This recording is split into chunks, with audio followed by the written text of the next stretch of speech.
बिस्मिल्लाहिर्रहमानिर्रहीम। अस्सलामुअलैकुम नाज़रीन कराम, नई वीडियो में आपको खुश आमदीद कहते हैं। इस वक्त मुल्क में बहुत कुछ चल रहा है और कुछ चीज़ें जिन्हें ब्रेक लगी थी और अलामती तौर पर यूँ लग रहा था कि शायद अब वो मोमेंटम नहीं रहा, इक़दामात उस तरह से नहीं हो रहे, पकड़ दकड़ और लोगों पर प्रेशर में कमी आती जा रही है। अब ईद की छुट्टियों के बाद आप देखेंगे कि जो ये कमी थी उसकी कसर भी अब पूरी होगी और अब एक अवसर का इंतज़ार है। अब मामलात दोबारा उसी ज़ोरों शोर से शुरू होने जा रहे हैं, लेकिन यहाँ पर कुछ चीज़ें हैं जो मैंने आपके सामने रखनी हैं। गिरफ़्तारियाँ होंगी या नहीं होंगी, और गिरफ़्तारियों की राह में और जो अल्टीमेट गिरफ़्तारी है उसकी राह में क्या रुकावट है या क्या रुकावटें हो सकती हैं, किस चीज़ का इंतज़ार है, ये सारी की सारी चीज़ें बड़ी अहम हैं। निगरान सेटअप की तैयारियां भी ज़ोरों शोर से जारी हैं और एक खातून का नाम निगरान वज़ीर आज़म के तौर पर इस वक्त गर्दिश कर रहा है। ये नाम क्या है, इस कहानी दूसरी जानिब फिर इसकी कहानी क्या है, दुबई से क्या ख़बरें हैं, ये भी डिस्कस करेंगे। और इसके साथ ही साथ फ़ौज में इमरान खान के हमदर्द, इमरान खान के खैर खा, इमरान खान के लिए नरम गोशा रखने वाले, ये कहानी क्या है, अंदर खाते क्या कुछ चल रहा है, और इस हवाले से लेटेस्ट तफसीलात पाकिस्तान की फ़ौज के अंदर से क्या है वो भी मैं आपके सामने रखूँगा।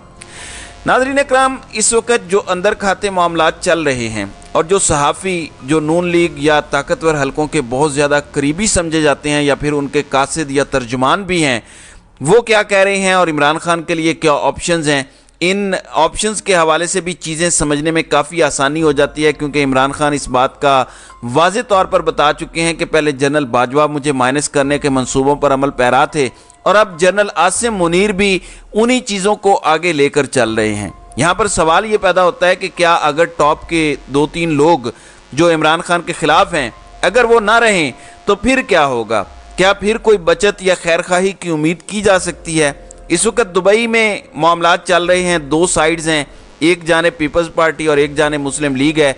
ये दोनों सियासी जमातें मुकम्मल तौर पर एक चीज़ पर एग्री हैं कि इमरान खान के साथ जो ताकतवरों का फड्डा है उसका हम मुकम्मल फ़ायदा उठाएं, क्योंकि अपने बलबूते पर ये कुछ कर नहीं सकते, क्योंकि पब्लिक सपोर्ट इनके पास बिल्कुल भी नहीं है। नून लीग वाले अपनी कोशिशें कर रहे हैं कि उनके सर पर हाथ रख दिया जाए, और मैंने आपको पिछले व्लॉग में बताया भी था कि नवाज शरीफ ने बहुत बड़ा सरेंडर किया है। नवाज शरीफ ने बहुत बड़े लेवल पर एक एक चीज़ की डील कर ली है। आप भूल जाएं कॉन्स्टिट्यूशन को, आप भूल जाएं आइन को, भूल जाएं जमहूरियत को। नवाज शरीफ अगर वापस आते हैं तो वो जिस तरह से आएंगे आप अंदाज़ा नहीं कर सकते, फिर उनकी ये कोई फतह नहीं होगी। उनके अगले पिछले सारे सॉफ्टवेयर हार्डवेयर अपडेट करके ही उन्हें वापस आने दिया जाएगा। अब निगरान सेटअप के लिए बहुत सी चीज़ें डिस्कस हो रही हैं, बहुत से सहाफ़ियों के नाम भी सामने आ रहे हैं। मियां आमिर जो दुनिया न्यूज़ और पंजाब ग्रुप्स ऑफ कॉलेजेस के मालिक हैं, उनका भी नाम था, लेकिन उनके हवाले से कुछ ऐसी चीज़ें हुई हैं जिनकी वजह से उनका नाम पीछे चला गया। फिर मोहसिन बेग, जिनका इमरान खान के दौर के अंदर सबको पता है कि एक स्कैंडल भी आया, FIA के सामने उन्होंने पिस्तौल भी थानी थी FIA के एहलकारों पर, और वो तस्वीर बहुत वायरल हुई थी। उन्होंने रिसेंटली अपनी कुछ तस्वीर भी शेयर की हैं जो मौजूदा army chief of staff general Asim Munir के साथ हैं।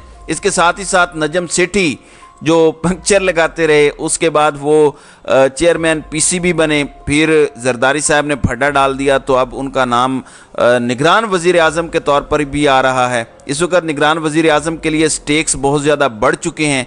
ज़ाहिर है मोहसिन नकवी बतौर निगरान वज़ीर आला पंजाब के आए थे और वो इस वक्त मुकम्मल तौर पर प्रॉपर वज़ीर आला बन चुके हैं पंजाब के, जो अवामी मैंडेट से बन के आता है। मोहसिन नकवी इस वक्त अपना टेन्योर एक्सटेंड किए बैठे हैं और पाकिस्तान में जितनी अनसर्टेनिटी है, सूरत हाल कितनी गंभीर है, तो किसी को नहीं पता कि निगरान वज़ीर आज़म कितने अरसे पर मुहित होगा। क्या पता साल 2 साल पर मुहित हो, क्योंकि इस मुल्क में आइन और कानून तो है ही नहीं। अगरचे इंटरनेशनली IMF और दीगर तंजीमों को इंश्योरेंसेस दे दी गई हैं कि वक्त पर इलेक्शन होंगे और कोई कॉन्स्टिट्यूशनल वायलेशन नहीं होगी।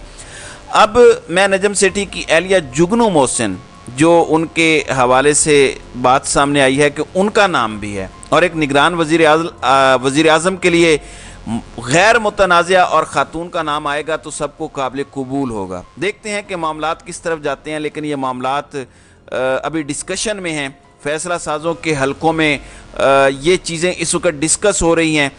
जुगनू मोहसिन आज़ाद MPA भी रही हैं, इसके बाद उन्होंने हमज़ा शहबाज को सपोर्ट किया पंजाब असम्बली में, और ये आज़ाद उम्मीदवार थी और ये TV पर शो भी करती रही हैं। जियो पर भी इनका एक शो चला करता था। ज़ाहिर बात है कि फेमस भी हैं और पॉलिटिकली भी थोड़े से मामलात जानती हैं और कोई इतनी कंट्रोवर्शियल शख्सियत भी नहीं है। उनके शौहर ज़्यादा कंट्रोवर्शियल हैं, वो खुद नहीं हैं। अब खान साहब के हवाले से बात कर लेते हैं। आपको पता है कि खान साहब के ताकतवर हलकों के साथ ताल्लुकात कितने ख़राब हो चुके हैं और पॉइंट ऑफ नो रिटर्न से आगे बातें जा चुकी हैं। अभी भी वो कहते हैं कि खान साहब के लिए कोई चांसेस नहीं हैं, ये फ़ैसला हुआ है। गिरफ्तारियों के हवाले से मामला ये है कि एक तो जिस तरह नवाज़ शरीफ के हवाले से कहा जाता है कि 16 सितंबर तक नहीं आएंगे जब तक जस्टिस बंदियाल मौजूद हैं, उसी तरह कहा जा रहा है कि शायद इमरान खान की गिरफ्तारी भी chief justice of Pakistan Umar Ata Bandial की रिटायरमेंट तक ना हो, उससे पहले हो भी सकती है। माहौल तो पहले ही गर्म है। बहुत से लोग जो फैसला साज हैं, जिनके हाथ में गेम है, हज सीज़न था, ईद थी, उसकी वजह से मसरूफियत थी, अब वो वापस आ चुके हैं। अब बहुत तेज़ी से गिरफ्तारियां, बड़े पैमाने पर अरेस्ट, लोगों का फिर से पार्टी छोड़ने का सिलसिला होगा। आपने देखा कि मुस्लिम लीग ज़िया के एजाजुल हक ने भी स्टेटमेंट दे दी। शुजात हुसैन परवेज़ इलाही से दोबारा मिले, उनके साथ एक ताकतवर शख्सियत भी थी, तो दोबारा अरेस्ट शुरू हो जाने हैं। अलबत्ता इमरान खान का अरेस्ट 16 सितंबर से पहले होता है या बाद में, ये एक सवाल है, क्योंकि अभी भी बहुत से लोगों को खदशा है कि चीफ जस्टिस उमर अता बंदियाल इस अरेस्ट की राह में रुकावट डाल सकते हैं। इसकी रुकावट में एक मसला हो सकते हैं और जस्टिस काजी फायज़ ईसा जब तक नहीं आते उस वक्त तक शायद ये रिस्क ना लिया जाए, लेकिन अभी ये 50-50 चांसेस हैं। अंसार अब्बासी एक सीनियर सहाफ़ी हैं, मौजूदा इस्टेब्लिशमेंट के कासिद भी हैं। उन्होंने ये दावा किया है कि मिलिट्री लीडरशिप के टॉप के लोग इधर उधर हो भी जाते हैं तो भी 9 मई के बाद अब नामुमकिन है कि कोई इमरान खान के साथ सिंपैथी का इजहार भी करे। यानी ये मिलिट्री लीडरशिप के साथ रिलेशनशिप है या फिर पाकिस्तान की मिलिट्री के साथ ताल्लुकात ठीक होने के चांसेस बिल्कुल भी नहीं हैं। और इस वक्त इंस्टीट्यूशन के अंदर जो 1 पेज है, और अगर कोई खैर खा या हमदर्द इमरान खान का था भी तो वो खुल के कुछ कर नहीं सकता, क्योंकि सिचुएशन इस कदर गंभीर हो चुकी है, इस कदर पेचीदा हो चुकी है, और ये नुक्ता समझने वाला है और इंतहाई काबिल गौर है। और इसमें एक पैगाम पोशीदा है जो इनकी जानिब से दिया गया है, अंसार अब्बासी की जानिब से, कि इमरान खान के लिए जो नरम गोशा है 9 मई के बाद फ़ौज की जानिब से वो बिल्कुल भी नहीं रहा। ज़ाहिर है फ़ैसला तो पाकिस्तान की आवाम को करना चाहिए, लेकिन पाकिस्तान में ऐसा होता नहीं है। पाकिस्तान में चिलमन के पीछे बैठे ताकतवर किरदार ही पाकिस्तान की किस्मत का फ़ैसला करते हैं, और ताकतवरों के कासिद ने यह पैगाम वाशगाफ अंदाज में पहुंचा दिया है कि इमरान खान को किसी भी सूरत बतौर वज़ीर आज़म नहीं आने दिया जाएगा। तो नाज़रीन कराम, आपकी इस वीडियो के हवाले से क्या राय है? आप अपनी राय का इजहार कमेंट सेक्शन में ज़रूर कीजिएगा।